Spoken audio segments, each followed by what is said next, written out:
Listen, this thing is almost over. I mean, they extended it here till July 4th. Orange County's opening up next week. San Bernardino County's opening up next week.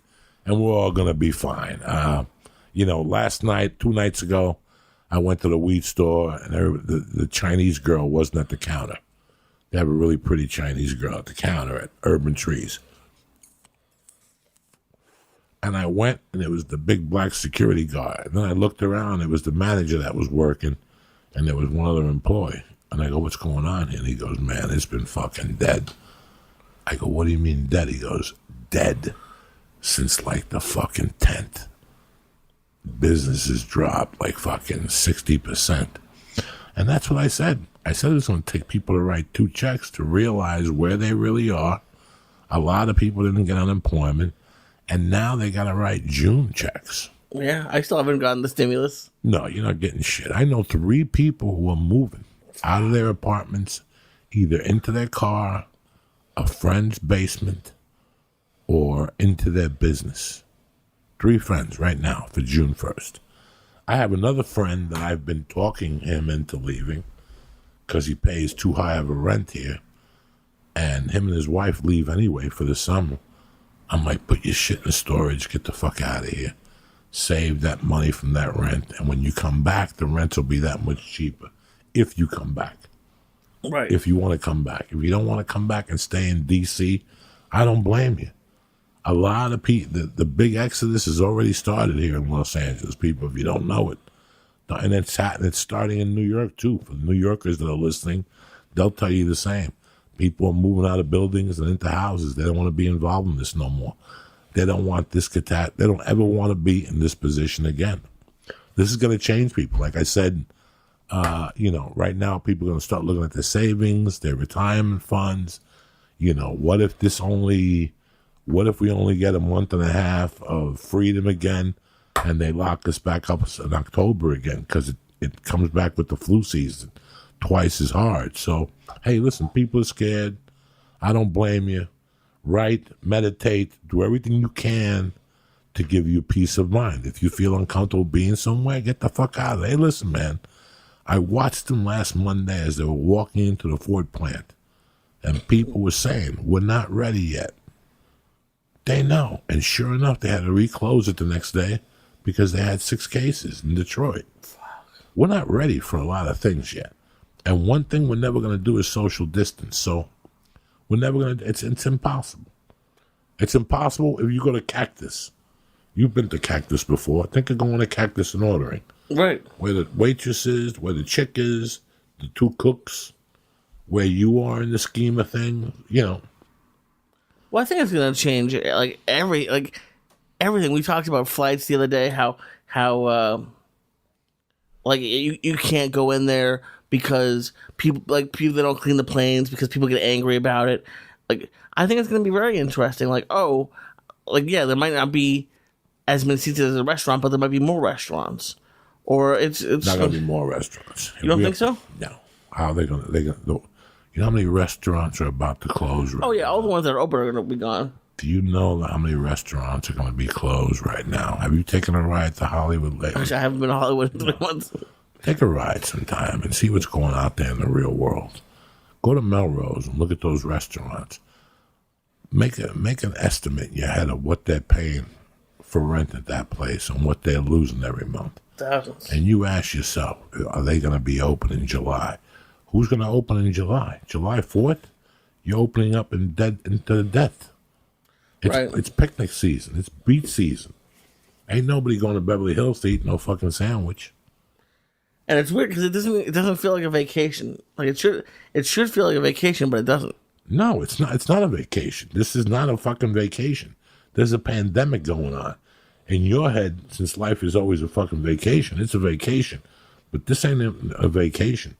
People are fucking hurting right now, and people know it. This is no time there's no vacation. This is a pandemic that if you make the wrong move, you could end up in a hospital. Yeah, it's under 100 deaths in New York, and it's under 100 deaths in L.A., and that's because we've been staying in and we've been vigilant. But Saturday, I want to give a shout out real quick to my man, John Buscemi from Paulies Deli. You know why? Because that guy opened up a deli. He sent us a bunch of food. He had so much success in Beverly Hills. Then he opened up another deli downtown. And he called me a couple days ago and he goes, I wanted to send you and Lee some food. And I go, that's not necessary. If you see the size of me and Lee, we don't need food. And he goes, nah, because I've been donating to all these different causes and, whatever. So I really want to give him a shout out. It's not a sponsor. It's nothing like that. Go down there. They make great sandwiches. They got one of the best spicy Italians you've ever fucking had in your life. So I just wanted to throw that in real quick. There's not going to be a lot of restaurants left. If you go around now, you could fucking see. Like right now, restaurants are doing, it's a 3-man operation. Right. Maybe a 4-man with a dishwasher. They're just bringing, it's like selling wholesale.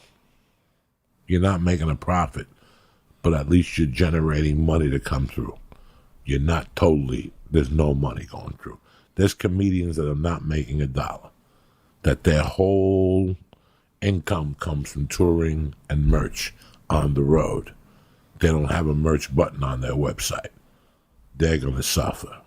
Guys like me who broke it up into podcasting, T-shirts on the web, a little bit of comedy. I never really sank all my eggs in any of these 3 things. It was various things. Plus, I'm working on the writing. So by me working on the other things and making money, it pays me to write, even if it's $10 an hour. That's how I look at it for right now. At least I'm getting paid $10 an hour to write. So it's how you look at things. This was never a vacation. That was the wrong attitude to take. This was something to look at for 2 weeks, see what was going on. And once you decided that we weren't going to go to work, because I knew this in the beginning. I've been saying this, and not on a conspiracy theory level. I just knew there was something they weren't telling us. I told all you guys to get your money back. I told all you guys all this. This is just from living life. Why take a chance? Why have your money out there? Why do all these things? I told you motherfuckers that things were going to change. And I told half of you to get a job, to not wait for unemployment, because they're going to be 6 weeks behind. There's people who still haven't heard from unemployment. And like, I don't know what happened. You know what happened? You fucked up. You should have gone to stock shelves. And by now you would have had your unemployment. Then you could quit the stock and shelves. My one friend told me right out where they're only paying $12.50. What else are you doing at night? You're staying in the fucking house all day. Right. I would die. If I had to stay home all day and I had somewhere to go at 11 o'clock and they paid time and a half for overtime, fuck you. I put 2 fucking masks on and yell at people. Hey, stay the fuck away from me. Change my gloves. You go home. There's certain precautions that can be taken if you really wanted to make this happen. Yes, this started as a limbo, and then it became a mourning. We were all confused because we started mourning the death of our old lives. The death of our old lives. Arena shows, basketball games, things that might not come back the same way. Jiu-jitsu. What is the fate of jiu-jitsu? That's one of the questions I'm dying to ask Alberto on fucking Wednesday.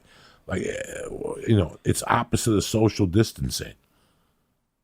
Are we going to be able to go to a restaurant now and there has to be a table in between you? I always said that there was going to be a pay cut involved here. There's going to have to be pay cuts because I can't book every hotel room now. I got to have a hotel room open in the middle. So there's so many things that are going to come from this that people have to adjust. Comedy clubs. Any day now, you're going to start hearing comedy clubs just shut down. Because they know it. They know it themselves. They're going to open up in June. June is not comedy season. Especially this June, where there's no money. People are barely keeping it together right now, financially. So, and that's a fact right now. People are barely keeping it together. If you're one of those people, my heart goes out to you. I hope that you can find a way to to take care of that. You know, you have family, you have so many people out there. There's so many people willing to help that it's ridiculous. I mean, me and Steve Simone trade off recipes. We trade off food. You know, it's been, for me, it's been a great experience. I wanted the break from stand up.